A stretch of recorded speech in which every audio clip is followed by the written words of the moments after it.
ওম নমো ভগবতে বাসুদেবায়। গুরু পূর্ণিমার দিন করুন এই বিশেষ কয়েকটি টোটকা। মা লক্ষ্মীর কৃপায় দূর হবে অর্থকষ্ট, দারিদ্র্য, সংসারে আসবে অপার সুখ সৌভাগ্য এবং আর্থিক উন্নতি হবে খুবই দ্রুত, চোখে পড়ার মতো। নমস্কার বন্ধুরা, সনাতন ধর্মে অন্যতম গুরুত্বপূর্ণ তিথি হল গুরু পূর্ণিমা। আগামী 10ই জুলাই গুরু পূর্ণিমা পালিত হবে। এই তিথির বিশেষ মাহাত্ম্য রয়েছে। শাস্ত্রমতে গুরু পূর্ণিমার দিন মা লক্ষ্মীকে প্রসন্ন করতে বিশেষ কয়েকটি টোটকা পালন করার কথা বলা হয়েছে, যেগুলি সঠিকভাবে পালন করতে পারলে আপনার গৃহে মা লক্ষ্মীর শুভ আগমন ঘটবে, যার ফলে সংসারে দুঃখ দারিদ্র্য দূর হয়ে যাবে। মা লক্ষ্মীকে খুশি করতে আমরা সকলেই চাই, কিন্তু আমরা সকলে এও জানি মা লক্ষ্মী চঞ্চলা। তাই মা লক্ষ্মীকে ধরে রাখা ততটা সহজ কাজ নয়। আজকের এই পর্বে শাস্ত্রমতে গুরু পূর্ণিমায় কোন কাজগুলি করলে সুখ সৌভাগ্য এবং বিভিন্ন দিক থেকে আপনি সফল হবেন সেগুলি সম্পর্কে বিস্তারিত জানাবো। তবে মূল আলোচনায় প্রবেশ করার আগে বরাবরের মতোই সিংহরায় ডোরবেলের সনাতনী বার্তার আরও নতুন একটি পর্বে সকল দর্শক শ্রোতাকে স্বাগত জানিয়ে আজকের এই আলোচনা শুরু করছি। বন্ধুরা, হিন্দু ধর্মে গুরু পূর্ণিমার বিশেষ মাহাত্ম্য রয়েছে। আষাঢ় মাসে শুক্লপক্ষের পূর্ণিমা তিথিকেই গুরু পূর্ণিমা বলা হয়। এছাড়াও এটি আষাঢ় পূর্ণিমা, ব্যাস পূর্ণিমা ও বেদব্যাস জয়ন্তী হিসেবেও চিহ্নিত। এই তিথিতে ব্রহ্মসূত্র, মহাভারত, শ্রীমদ্ ভাগবত ও 18 পুরাণের রচয়িতা শ্রী বেদব্যাস জন্মগ্রহণ করেন। এই তিথিতে গুরুর পুজো করার বিশেষ মাহাত্ম্য রয়েছে। এই বিশেষ তিথিতে ভগবান শ্রী নারায়ণ ও মা লক্ষ্মীর পুজো করা হয়। এছাড়াও পূর্ণিমার দিন পবিত্র নদীতে স্নান ও দান করার গুরুত্ব রয়েছে। শাস্ত্রমতে আরও জানা যায়, এই আষাঢ় পূর্ণিমাতেই মহাদেব 7 সর্বশ্রেষ্ঠ ঋষিদের শিক্ষা দিয়েছিলেন বা মহাজ্ঞান প্রদান করেন। বোধিজ্ঞান লাভের পর এই তিথিতেই বুদ্ধদেব তার সঙ্গীদের সঙ্গে নিয়ে আলোচনা করেছিলেন। মহাবীরও এই পূর্ণিমা তিথিতে শিষ্যকে গ্রহণ করেছিলেন। খেয়াল করে দেখলে দেখা যাবে প্রত্যেক গুরু এই তিথিতেই শিষ্যদের আপন করেছেন, নিজের জ্ঞানের ভাণ্ডার তাদের কাছে তুলে ধরেছেন। শিষ্যরাও গুরু হিসেবে মুনিদের গ্রহণ করেছেন এই বিশেষ পবিত্র তিথিতে। তাই গুরু পূর্ণিমা একজন গুরু এবং একজন শিষ্যের মধ্যে পবিত্র সম্পর্কের প্রতীক।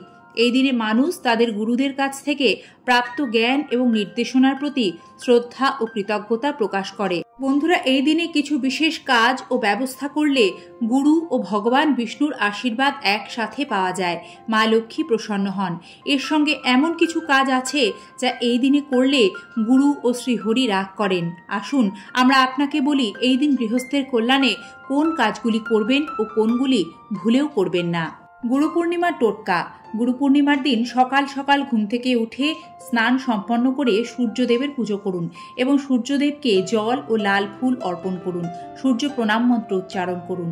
এদিন অবশ্যই সিদ্ধিদাতা গণেশের পুজো করবেন। গুরু পূর্ণিমার দিন কিছুটা সৈন্ধব লবণ একটা কাগজে মুড়ে নিজের মানিব্যাগে রেখে দিন।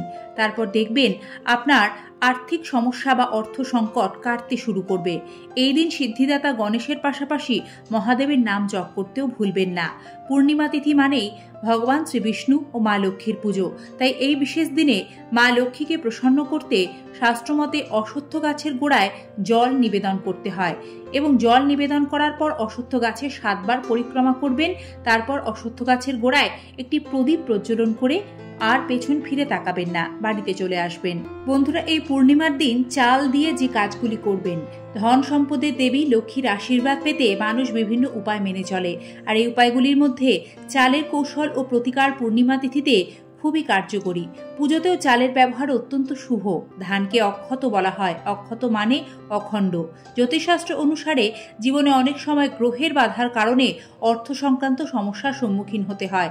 এ অবস্থায় এসব সমস্যা থেকে মুক্তি পেতে চালের উপর ভিত্তি করে পূর্ণিমা তিথিতে কিছু প্রতিকার গ্রহকে শক্তিশালী করে তোলে।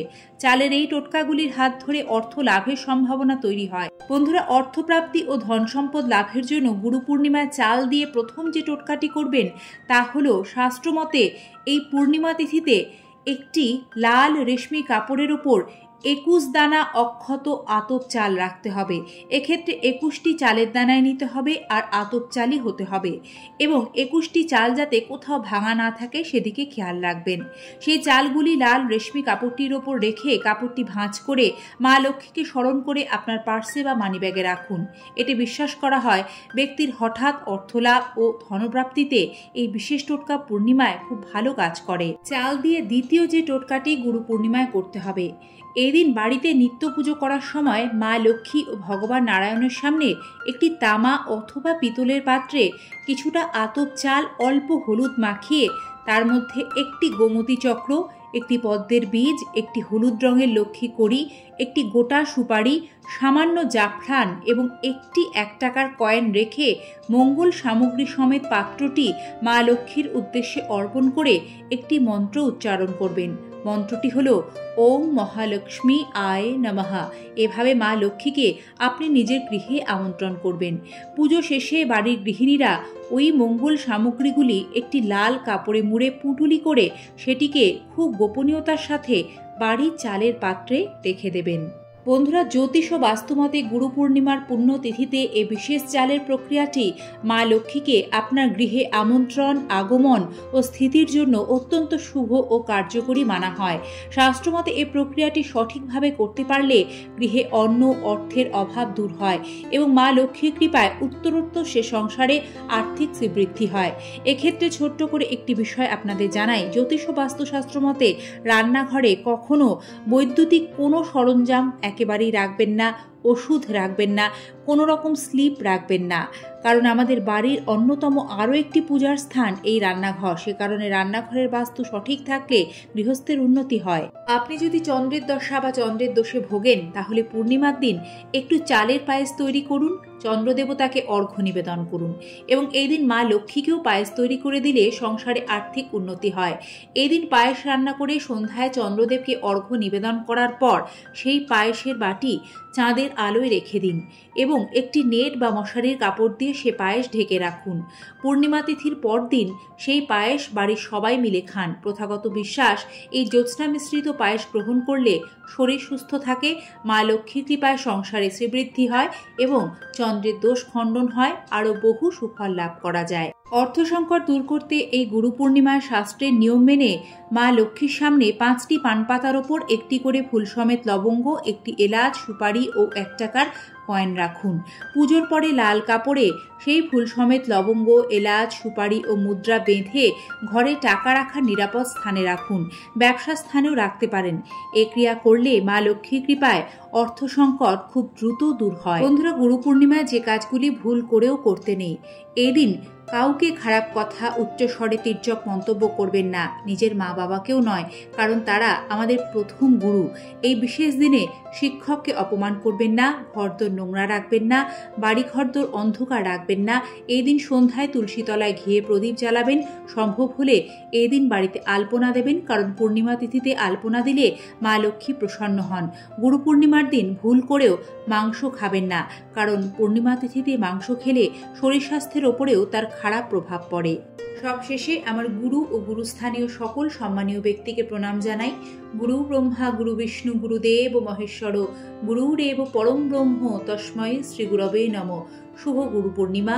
সকলে ভালো থাকবেন। সম্পূর্ণ পর্বটি দেখার জন্য ধন্যবাদ এবং নিয়মিত এই ধরনের ভিডিও দেখতে আমাদের সাথে থাকার বিনম্র অনুরোধ জানিয়ে আজ এখানে শেষ করছি। ঈশ্বর আপনাদের সকলের মঙ্গল করুন।